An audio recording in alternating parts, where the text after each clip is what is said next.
Hello everyone, myself Dr. Anurag Verma, Assistant Professor in Institute of Engineering and Technology, Lucknow. Today I am here to present Basic Electrical Engineering lecture number 1 for the transformers. So, let us go through transformers. So, first of all, discussing transformer, we need to know about the syllabus to be covered. So, in syllabus first we will discuss magnetic materials, we understand types of magnetic materials, what is magnetic materials, what are their properties.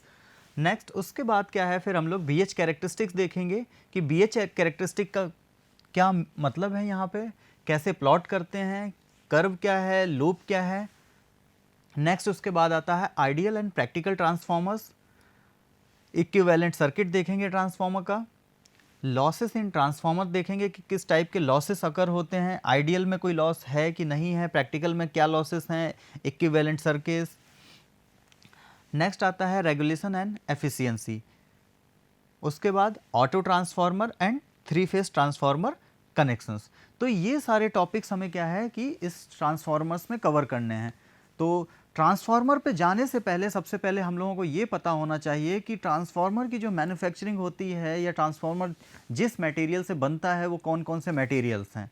तो material पे जाने से पहले क्या है कि हम लोग डिस्कस करेंगे मैग्नेटिक मटेरियल. अब उसी मैग्नेटिक मटेरियल के अंदर क्या है, different types of magnetic materials होते हैं, लाइक पैरामैग्नेटिक हो गया, डाईमैग्नेटिक मटेरियल हो गया, फेरोमैग्नेटिक मटेरियल हो गया. तो ये सारे मटेरियल को हम लोग डिस्कस करते हुए आगे बढ़ेंगे.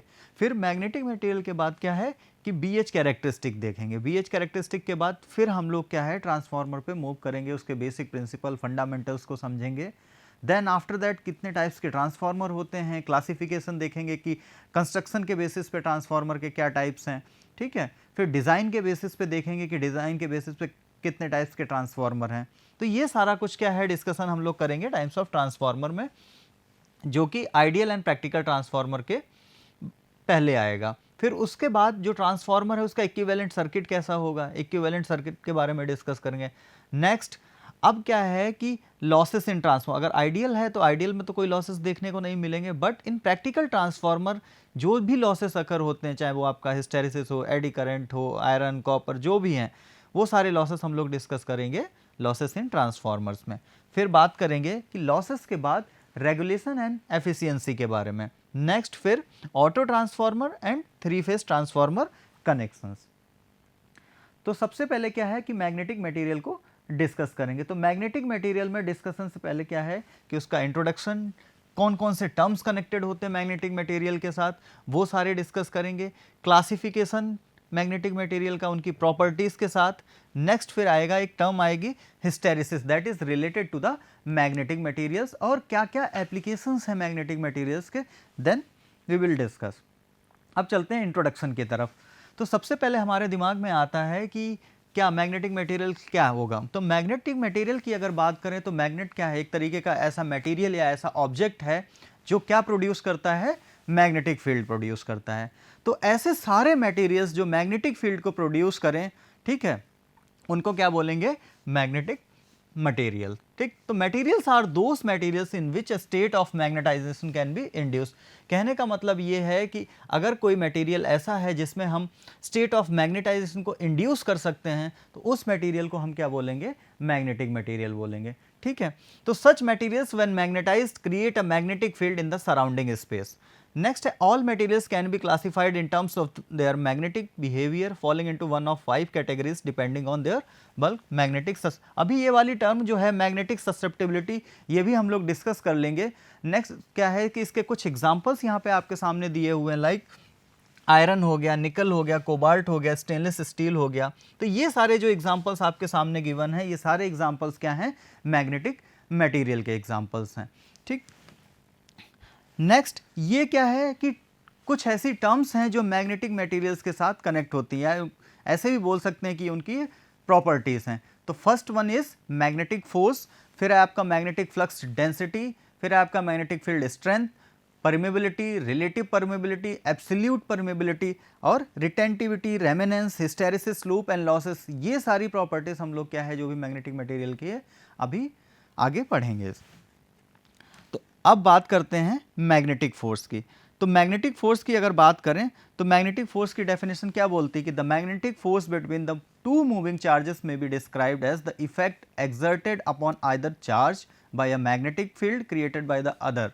ठीक, तो इसको हम लोग मैथमेटिकली भी किस तरीके से लिख सकते हैं, क्यू आपका क्या हो गया, चार्ज हो गया, ई आपका क्या हो गया, इलेक्ट्रिक फील्ड हो गया, वी क्या हो गया, उसकी वेलोसिटी हो गया, जिस वेलोसिटी से चार्ज क्या कर रहा है, मूव कर रहा है। तो इस तरीके से क्या है कि हम लोग मैथमेटिकली भी लिख सकते हैं कि मैग्नेटिक फोर्स क्या है कि दो मूविंग चार्जेस के बीच का क्या है एक्चुअली में फोर्स है। ठीक है, तो इस तरीके से क्या है कि मैग्नेटिक फोर्स को डिफाइन किया जाता है और इसी फोर्स को हम लोग और क्या बोलते हैं, क्या, Lorentz force. It is the combination of the electric and magnetic force. तो यहाँ आप लोग मैथमेटिकल जो फॉर्मूला आपके सामने लिखा हुआ है उसमें आप लोग देख सकते हैं कि यहाँ पे कॉम्बिनेशन किसका है। एक तो आपका क्या आ गया, इलेक्ट्रिक फोर्स आ गया, ठीक है, वेक्टर ई से रिप्रेजेंट किया हुआ है, और दूसरा क्या है, बी जो कि वेलोसिटी है चार्ज की, और यहाँ पे बी आर क्या है जो सेकेंड वेक्टर है वो आपका क्या है, मैग्नेटिक। तो electric force and magnetic force का जो कॉम्बिनेशन है वो क्या कहलाता है, वो मैग्नेटिक फोर्स कहलाता है। The magnetic force depends upon the charge, the particle, the velocity of the particle and the magnetic field in which it is placed। ठीक, कहने का मतलब यह है कि जो मैग्नेटिक फोर्स है वो किस पे डिपेंड करता है, चार्ज ऑफ द पार्टिकल, क्योंकि यहाँ पे आपके फॉर्मूले में मैथमेटिकली जब हम लोग इसको देखेंगे तो क्या है, चार्ज मल्टीप्लाई बाई जो आपकी क्या है इलेक्ट्रिक फोर्स, और दूसरा क्या है बी वेलोसिटी। तो वेलोसिटी पे भी डिपेंड करेगा, चार्ज पे भी डिपेंड करेगा, और किस पे डिपेंड करेगा, मैग्नेटिक फील्ड जिसमें कि वो चार्ज को हम रख चुके हैं। The direction of the magnetic force is opposite to that of the positive charge. जो डायरेक्शन होगी मैग्नेटिक फोर्स की वो क्या होगी, वो opposite to that of positive charge.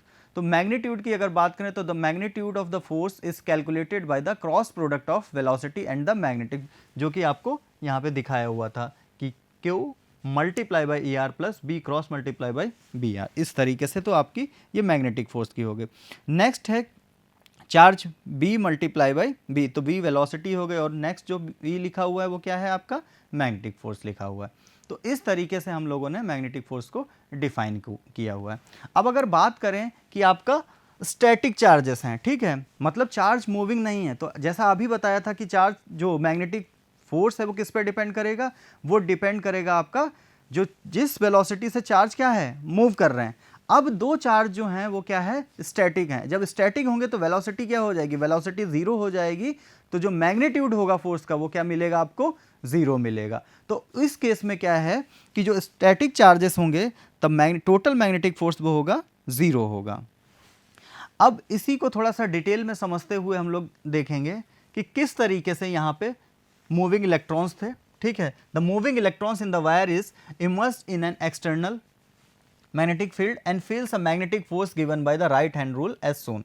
तो फर्स्ट वाली फिगर में जब हम लोग देखेंगे यहाँ पे क्या है कि ये इस तरीके से मतलब परपेंडिकुलर रखा हुआ है। यहाँ पे क्या है कि आप देख पाएंगे एनिमेशन से कि करंट किस तरीके से इन कर रही है, किस तरीके से यहाँ पे बाहर निकल रही है। ठीक है, तो यहाँ पे अगर हम क्रॉस प्रोडक्ट से देखेंगे तो क्या है, एल जो है आपकी क्या है लेंथ ऑफ द वायर है, और वी क्या है, बी आपका मैग्नेटिक फील्ड है। तो यहाँ से क्या है आप मैग्नेटिक फोर्स कैलकुलेट कर सकते हैं अगर हमें मैग्नेटिक फील्ड में क्या है चार्ज प्लेस किया हुआ हो। अब बात करते हैं मैग्नेटिक फ्लक्स के बारे में। तो मैग्नेटिक फ्लक्स से हम लोग क्या समझते हैं, मैग्नेटिक फ्लक्स बेसिकली क्या है कि a measure of the number of magnetic field line that cross a given area. Suppose that आपके पास क्या है एक पर्टिकुलर एरिया का कोई एक एग्जाम्पल यहाँ पे लिया हुआ है कि अब उसमें से क्या है कि कुछ मैग्नेटिक फील्ड लाइंस किस तरीके से क्रॉस कर रही हैं। तो फर्स्ट वाली फिगर में जब हम लोग देखेंगे तो वो क्या है, एक तरीके से पैरेलल हैं। ठीक है, तो अब यहाँ पे क्या है कि फॉर्मूले पे जाते हैं तो फ्लक्स का फॉर्मूला क्या, वी ए जो कि डॉट प्रोडक्ट है, तो डॉट प्रोडक्ट अगर आएगा तो फिर क्या है कॉस थीटा। तो यहाँ पे फाई आपका क्या हो गया, मैग्नेटिक फ्लक्स हो गया, और जो फाई की अगर हम लोग जो बात कर रहे हैं वो क्या है एंगल बिटवीन बी एंड ए। ठीक है, तो वी मैग्नेटिक फ्लक्स डेंसिटी और ए एरिया ऑफ द कॉइल। तो इस तरीके से जब थीटा 90 होगा तो यहाँ पे फ्लक्स की वैल्यू क्या होगी, कॉस थीटा अगर रख के देखेंगे तो यहाँ पे क्या हो जाएगा, ठीक, तो थीटा 0, तो यहाँ पे क्या मिल जाएगा मैक्सिमम, और इस वाले केस में जो ऊपर वाले केस में फर्स्ट वाले केस में आपको क्या मिलेगा 0। तो direction of A vector A always perpendicular to the surface area A. तो इस तरीके से क्या है मैग्नेटिक फ्लक्स को भी मेजर किया जा सकता है। नेक्स्ट यहाँ पे डायग्राम में दिखाया हुआ है परपेंडिकुलर भी एक पर्टिकुलर डिफरेंट एंगल पे लिया हुआ है और एक पैरेलल लिया हुआ है। तो थीटा 90 पे क्या हो गया 0 हो गया, थीटा 45 पे अगर देखेंगे तो कुछ ना कुछ मिलेगा। नेक्स्ट अगर थीटा 0 है, ठीक है, सेम क्या है उसके जस्ट पैरेलल। अब पैरेलल में है तो एंगल क्या हो जाएगा, एंगल हो जाएगा 0, तो आपको क्या मिलेगा मैक्सिमम फ्लक्स मिलेगा। नेक्स्ट चलते हैं, एक टर्म थी मैग्नेटिक फील्ड इंटेंसिटी। तो मैग्नेटिक फील्ड इंटेंसिटी की बात करेंगे तो मैग्नेटिक फील्ड इंटेंसिटी क्या है आपकी मैग्नेटोमोटिव फोर्स है, जिसको आप एमएमएफ भी बोलते हैं, ठीक। तो it is the magnetomotive force पर unit length of a magnetic path. जो भी आपका मैग्नेटिक पाथ होगा मैग्नेटिक मटेरियल में, तो उससे क्या है कि मैग्नेटिक फील्ड इंटेंसिटी को हम लोग डिफाइन कर सकते हैं कि magnetic field intensity is the magnetomotive force पर unit length of a magnetic path. अगर मैथमेटिकली लिखें तो मैथमेटिकली क्या हो जाएगा, इसको रिप्रेजेंट करते हैं H से Fm अपॉन L और H equal to NI upon L। तो H यहाँ पे अपना क्या है मैग्नेटिक फील्ड इंटेंसिटी हो गई, ठीक है। नेक्स्ट है आपका Fm जो ऊपर लिखा हुआ Fm अपॉन L, तो वो आपका magnetomotive force, L average length of the path. तो जब भी हम लोग कैलकुलेट करते हैं मैग्नेटिक मटेरियल से रिलेटेड न्यूमेरिकल, तो वहां पे आपको क्या देखना है, L जो है वो क्या है average length of the path, ठीक। N यहाँ पे क्या है H इक्वल टू NI/L। तो N is the number of turns, आपने नंबर ऑफ टर्न्स कितने सेलेक्ट किए हुए हैं, and I is the current. L क्या है, L again average length of the magnetic path. तो इस तरीके से मैग्नेटिक फील्ड इंटेंसिटी को भी डिफाइन किया जा सकता है। और ये क्या रिप्रेजेंट करता है, ये रिप्रेजेंट करता है कि आप कितना एफर्ट दे रहे हैं जिससे कि क्या है करंट जो है वो क्या हो जाए, एक मटेरियल जो मैग्नेटिक मटेरियल है उसमें स्टैब्लिश हो जाए।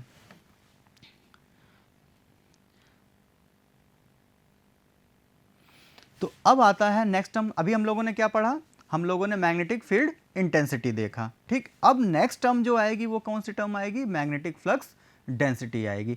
तो मैग्नेटिक फ्लक्स डेंसिटी से हम क्या समझते हैं, magnetic flux density is defined as the force acting per unit current per unit length, ठीक। अभी तक क्या था, अभी हम बात कर रहे थे सिर्फ पर यूनिट लेंथ की बात कर रहे थे, ठीक। लेकिन अब क्या है, अब आ गया force acting per unit current per unit length.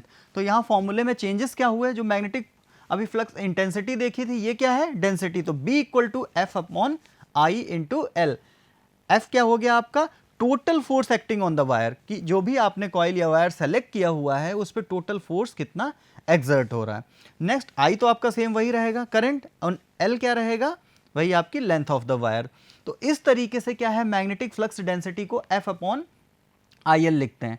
और यूनिट क्या है इसकी, बी की यूनिट क्या है टेस्ला है। और अगर हम CGS और MKS सिस्टम में जाएंगे तो वहां पे क्या देखेंगे किलोग्राम पर सेकेंड स्क्वायर पर एम्पियर। तो इस तरीके से ये भी, लेकिन आपको मोस्टली जो इलेक्ट्रिकल में यूज़ करनी है वो टेस्ला ही यूज़ करनी है। और ये एक वेक्टर क्वांटिटी है, या फिर हम इसको और जो फॉर्मूले होते हैं V equal to mu H, B equal to mu naught mu R H, ये सब भी क्या है अभी आगे हम लोग इसको डिस्कस करेंगे। और मैंने यहाँ पे भी एक आपको समराइज करके बता दिया है कि V equal to mu H भी होता है।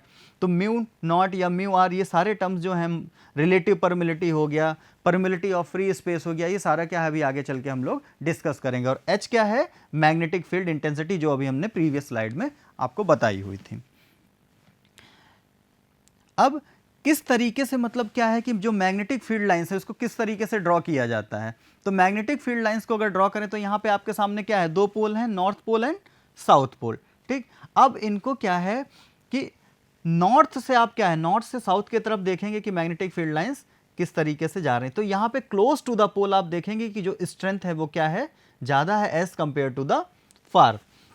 तो यहाँ पे क्या है कि जो लाइंस पास पास में है, तो यहाँ पे फ्लक्स डेंसिटी क्या रहेगी, यहाँ पे जाहिर सी बात है फ्लक्स डेंसिटी हायर रहेगी as compare to other reason.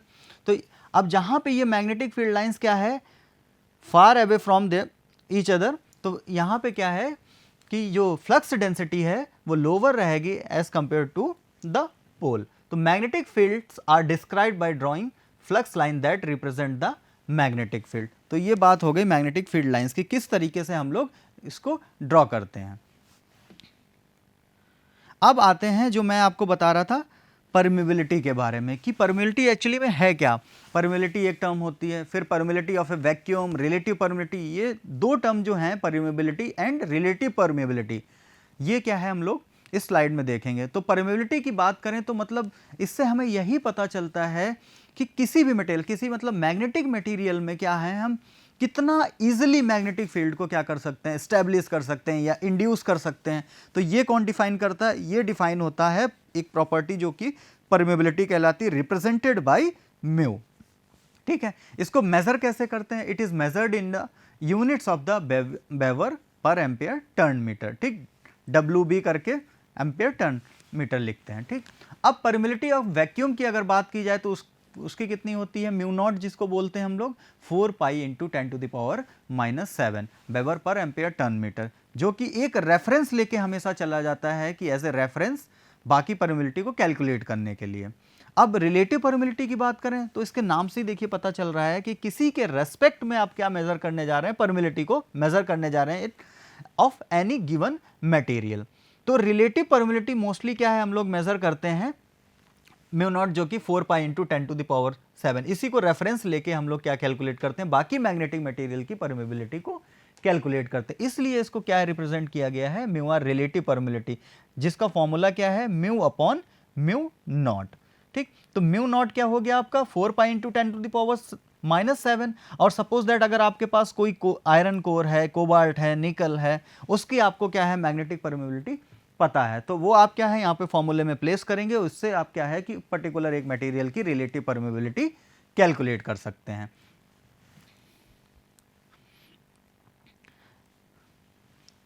Next आता है, अब जो हम लोगों ने डिस्कस उसमें terms connected with magnetic material में बताया था कि VH कैरेक्टरिस्टिक के बारे में। तो BH कैरेक्टरिस्टिक का मतलब क्या है कि B और H के बीच में क्या है, एक प्लॉट होगा। तो कई बार बच्चे आप लोग कंफ्यूज होते हैं कि मैग्नेटिक मटेरियल से रिलेटेड एक VH कैरेक्टरिस्टिक और एक क्या आता है, BH लूप आता है। एग्जाम में पूछा जाता है BH कर्व ड्रॉ करने के लिए, तब भी आप लोग सेम वही लूप, हिस्टैरिसीस लूप ड्रॉ करके आते हो। अगर लूप पूछा जाए तब भी आप लोग वही ड्रॉ करके आते हो। लेकिन यहाँ पे डिफरेंस है कि जब आपसे BH कर्व पूछा जाए तो आप कर्व ड्रॉ करके आएंगे, और अगर आपसे पूछा जाता है हिस्टैरिसीस लूप या VH लूप तो आप क्या ड्रॉ करके आएंगे, फिर आप हिस्टैरिसीस लूप ड्रॉ करके आएंगे। लेकिन अभी क्या है, यहाँ पे आपके सामने क्या बना हुआ है, ये BH कर्व है। ठीक है, तो यहाँ पे एक्स एक्सिस पे जो देखा गया है वो क्या है, मैग्नेटिक फील्ड इंटेंसिटी। तो ये क्या है, एक्स एक्सिस पे वही क्वांटिटी को हम प्लेस करते हैं जो कि क्या है, इंडिपेंडेंट क्वांटिटी है। तो इस magnetic field intensity is independent of flux. तो हम क्या कर रहे हैं यहाँ पे, बेसिकली मैग्नेटिक फील्ड इंटेंसिटी को क्या कर रहे हैं, वेरी कर रहे हैं। ठीक है, तो ये क्वांटिटी क्या है, एक तरीके से हम बोल सकते हैं कि इंडिपेंडेंट क्वांटिटी, और ये जो फ्लक्स डेंसिटी है वो किस पे डिपेंड कर रही है, वो डिपेंड कर रही है आपकी मैग्नेटिक फील्ड इंटेंसिटी पे। क्यों, क्योंकि आपको फॉर्मूला भी क्या बताया था प्रीवियस स्लाइड में, B equal to mu H। ठीक है, तो B क्या है, directly proportional to the H, मतलब हम लोग क्या है मैग्नेटिक फील्ड इंटेंसिटी को वेरी करेंगे तो आपकी जो फ्लक्स डेंसिटी है वो क्या होगी, चेंज होगी। तो अब यहाँ पे दो मटेरियल लिए हुए हैं मैंने, एक नॉन मैग्नेटिक मटेरियल लिया हुआ है, एक मैग्नेटिक मटेरियल लिया हुआ है। तो आप नॉन मैग्नेटिक मटेरियल में देखेंगे कि धीरे धीरे हम लोग क्या कर रहे हैं, इंटेंसिटी को इंक्रीज करते जा रहे हैं, करते जा रहे हैं, करते जा रहे हैं, और जो फ्लक्स डेंसिटी है, फ्लक्स डेंसिटी की वैल्यू क्या है, बस माइन्यूट सी ही बढ़ रही है। तो इससे क्या है, इससे हमें यह पता चलता है कि जो ट्रांसफार्मर की कंस्ट्रक्शन करेंगे तो ट्रांसफार्मर की कंस्ट्रक्शन करते टाइम हमें किस पे जाना पड़ेगा, मैग्नेटिक मटेरियल पे जाना पड़ेगा, ना कि नॉन मैग्नेटिक मटेरियल। इसी वजह से यही रीजन होता है कि हम लोगों को मैग्नेटिक मटेरियल ट्रांसफार्मर को पढ़ाने से पहले बताया जाता है कि हमको ये पता होना चाहिए कि जो हम कंस्ट्रक्शन करने वाले हैं वो किस मटेरियल से करेंगे और उसकी इंपॉर्टेंस क्या है, अगर इंपॉर्टेंस है तो किस किस फैक्टर्स पे डिपेंड करती है। तो मेनली जो फैक्टर्स होते हैं वो कौन से होते हैं, आपका मैग्नेटिक फील्ड इंटेंसिटी और मैग्नेटिक फ्लक्स डेंसिटी। अब आप ये देखिए कि जैसे ही क्या है मैग्नेटिक फील्ड इंटेंसिटी आपने इंक्रीज की, उसके प्रोपोर्शनलिटी आप फ्लक्स डेंसिटी क्या कंटिन्यूस क्या है, इंक्रीज होते जा रही, होते जा रही, होती जा रही। लेकिन एक टाइम ऐसा आएगा कि वहां पे क्या हो जाएगा, सैचुरेशन स्टार्ट हो जाएगी। फिर उसके बाद क्या है, उसके बाद का प्रोसेस क्या होता है, मैग्नेटाइजेशन एंड डीमैग्नेटाइजेशन। उसी के करस्पॉन्डिंग आप क्या ड्रॉ करते हैं, आप लूप ड्रॉ करते हैं, जिसको आप क्या बोलते हैं, हिस्टेरिसिस। तो अभी हम लोग हिस्टेरिसिस लूप को भी डिस्कस कर लेंगे। ये क्या था, सिंपल एग्जांपल था किसके लिए, BH कर्व के लिए था। तो यहाँ पे मेंशन भी है कि as the graph shows the flux density depends on both the material and the magnetic field intensity. ठीक है, तो नॉन मैग्नेटिक मटेरियल के लिए आप देखेंगे कि एक सिंपल से क्या है कि आप इंक्रीज कर रहे हैं बट फ्लक्स डेंसिटी क्या है, बहुत ज़्यादा चेंज नहीं हो रही है। मतलब this material, non magnetic material is not suitable for the construction of transformer core. Magnetic material का बता ही दिया है।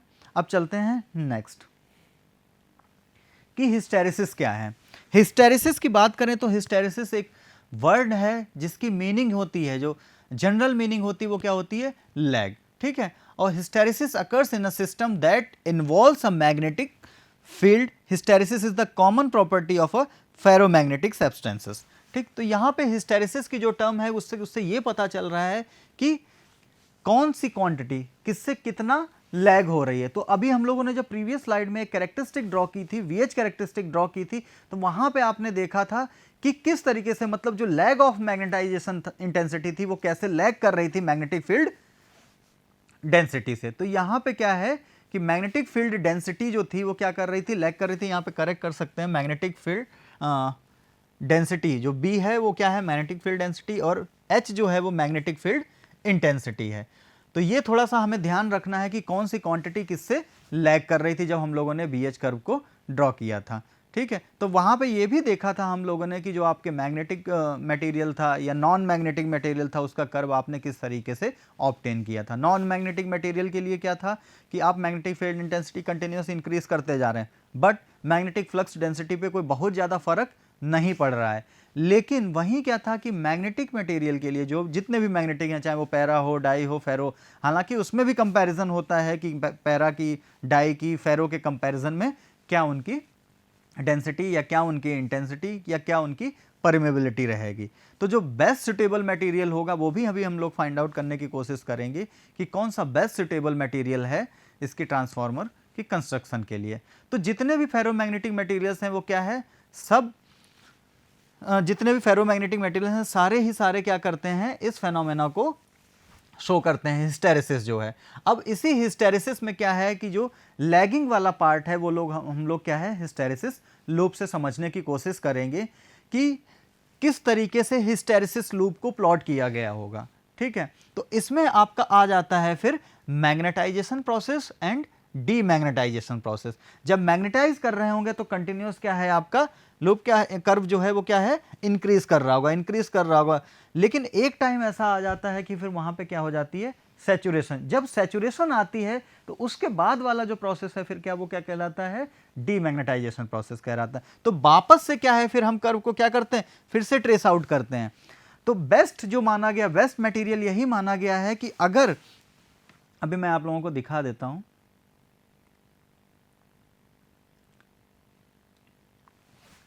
कि यहां पे आप लोग जब देखेंगे मैग्नेटिक फील्ड स्ट्रेंथ है H जो कि x एक्सिस पे आपका प्लॉट है, और मैग्नेटिक फ्लक्स डेंसिटी जो आपका y एक्सिस पे प्लॉट है।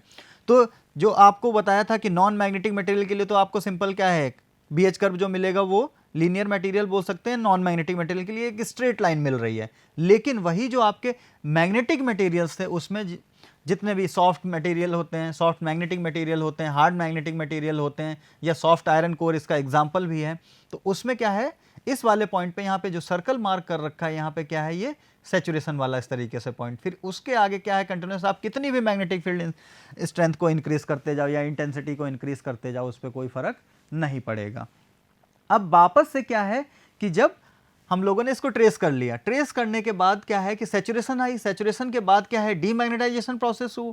तो अब क्या है कि फर्दर आपको क्या है, कुछ ना कुछ वैल्यूज मिलेंगे।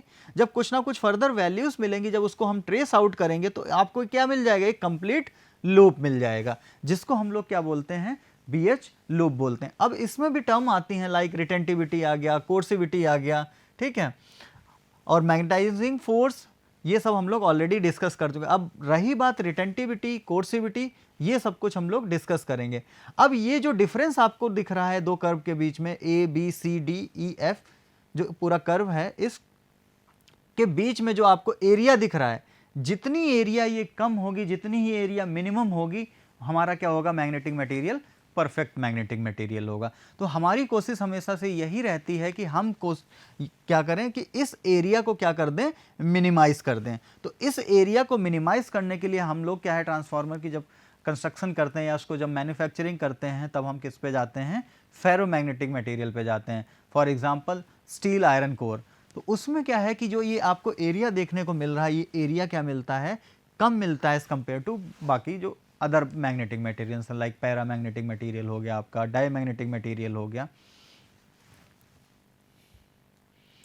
अब कोर्सिविटी रिटेंटिविटी की बात करें तो कोर्सिविटी में क्या है, minimum external electric field required to destroy the residual. मतलब कहने का ये है कि जो एग्जिस्टिंग आपकी मैग्नेटिज्म थी, ठीक है, रेसिडुअल मैग्नेटिज्म जिसको बोलते हैं, तो उसको क्या है, अब मुझे ब्रेक करना है। तो ब्रेक करने के लिए क्या चाहिए आपको, मिनिमम इलेक्ट्रिक फील्ड चाहिए। तो minimum electric field required to destroy the residual magnetism क्या कहलाता है टर्म, कोर्सिविटी। रिटेंटिविटी में क्या है, value of intensity of magnetisation retained by ferromagnetic substance when the magnetising field is switched off और removed. मतलब कहने का ये है कि जब हम वहाँ से क्या करते हैं, मैग्नेटाइजिंग फील्ड को या मैग्नेटाइजेशन फील्ड को हम क्या कर लेते हैं, हटा देते हैं। तो उस केस में क्या है कि कुछ ना कुछ क्या है कि इंटेंसिटी ऑफ मैग्नेटाइजेशन रह जाती है। तो वो क्या कहलाती है, वो जो वैल्यू उसकी है मैग्नेटाइजेशन इंटेंसिटी की, वो रिटेंटिविटी कहलाती है। तो materials used to make permanent magnet should have high value of retentivity and coercivity. ये यहाँ पे थोड़ा सा ध्यान देने वाली बात है कि अगर आप परमानेंट मैग्नेट बनाने जा रहे हैं, तो परमानेंट मैग्नेट बनाने के लिए आपको क्या है कि ये दोनों चीजें, कोर्सिविटी एंड रिटेंटिविटी, दोनों ही क्या होनी चाहिए, इनकी वैल्यू जो है वो क्या होनी चाहिए, हाई वैल्यू होनी चाहिए। ठीक है, material use to make electromagnets have high retentivity and low coercivity. अब अगर क्या है कि आपको इलेक्ट्रोमैग्नेट्स बनाने हैं, तो इलेक्ट्रोमैग्नेट्स के केस में क्या है कि आपको हाई रिटेंटिविटी चाहिए, ठीक है, वैल्यू ऑफ जो इंटेंसिटी ऑफ मैग्नेटाइजेशन है उसकी वैल्यू क्या चाहिए, ज्यादा चाहिए, और कोर्सिविटी की वैल्यू क्या चाहिए, वो कम चाहिए। क्यों, क्योंकि जिससे क्या है आपको मिनिमम एक्सटर्नल इलेक्ट्रिक फील्ड की रिक्वायरमेंट पड़े। तो for today, thank you, we will discuss after this in next lecture.